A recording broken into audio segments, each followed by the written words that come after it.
pia, kwa sababu mzee alifanya kazi ameacha tu sio legacy, lakini kwa kazi aliyofanya ataendelea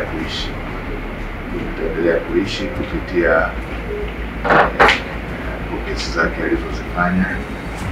lakini pia na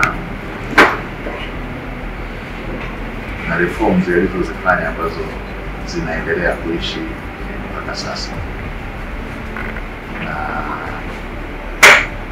wengine ambao tumekuja baadaye kuwepo kwenye field hii, watu wanaweza wakaona tunaona mbali, lakini tunaona mbali kwa sababu tumesimama kwenye kazi ndefu sana ambayo ilijengwa katika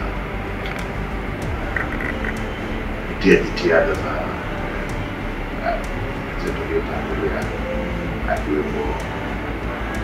mzee wetu amekuwa inspiration sisi wengine wengi. Lakini pia nakumbuka majira ambayo kufanya utumishi wao,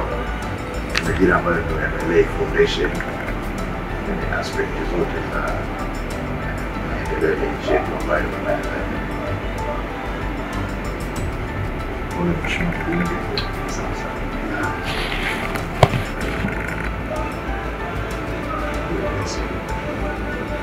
endelea kumwenzi, endeleze umoja ndio